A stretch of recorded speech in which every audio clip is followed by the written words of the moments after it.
ಆಕಾಶದಲ್ಲಿ ಕಂಡ ಆ ಒಂದು ಕ್ಷಣದ ಮಿಂಚು ಈ ರೈತರ ಬದುಕಿಗೆ ಆಸರೆಯಾಗಿದ್ದ ಜಾನುವಾರುಗಳನ್ನೇ ಬಲಿ ಪಡೆದಿದೆ.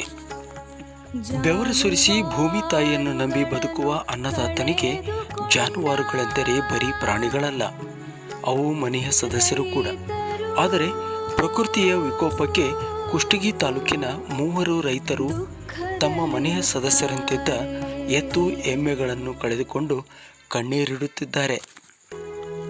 ರಂಗಾಪುರ ಗ್ರಾಮದ ಮುತ್ತಪ್ಪ ಮಜ್ಜಿಗೆ ಅವರ ಪಾಲಿಗೆ ಅವರ ಎತ್ತು ಕೇವಲ ಕೃಷಿಯ ಸಾಧನವಾಗಿರಲಿಲ್ಲ. ಮುಂಗಾರು ಮಳೆ ಆರಂಭವಾಗಿ ಹೊಲ ಹದಗೊಳಿಸುವ ಈ ಸಮಯದಲ್ಲಿ ನೆರಳಿನಂತೆ ಜೊತೆಗಿರಬೇಕಾದ ಎತ್ತು ಸಿಡಿಲಿನ ಹೊಡೆತಕ್ಕೆ ಸಿಲುಕಿ ಪ್ರಾಣ ಬಿಟ್ಟಿದೆ.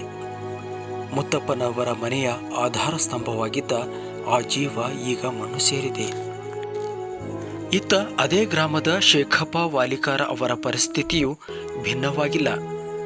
ಹೈನುಗಾರಿಕೆಯನ್ನೇ ನಂಬಿ ಸಂಸಾರ ನಡೆಸುತ್ತಿದ್ದ ಅವರಿಗೆ ಸಿಡಿಲು ಬಡಿದು ಮೃತಪಟ್ಟ ಎಮ್ಮೆ ತುಂಬಲಾರದ ನಷ್ಟ ತಂದೊಡ್ಡಿದೆ.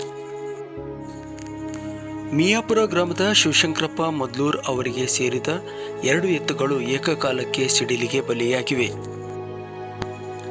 ಹೊಲದಲ್ಲಿ ಜೋಡಿಯಾಗಿ ಉಳುಮೆ ಮಾಡುತ್ತಿದ್ದ ಜೋಡೆತ್ತುಗಳನ್ನು ಕಳೆದುಕೊಂಡ ಶಿವಶಂಕರಪ್ಪ ಸದ್ಯ ಆಘಾತಕ್ಕೊಳಗಾಗಿದ್ದಾರೆ.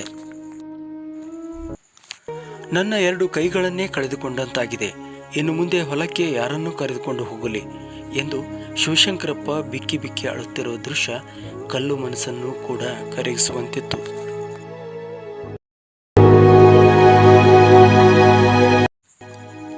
ಪ್ರಕೃತಿ ವಿಕೋಪದಿಂದ ಕಂಗೆಟ್ಟಿರುವ ಈ ರೈತರಿಗೆ ಸರ್ಕಾರ ತಕ್ಷಣವೇ ಸ್ಪಂದಿಸಬೇಕಿದೆ.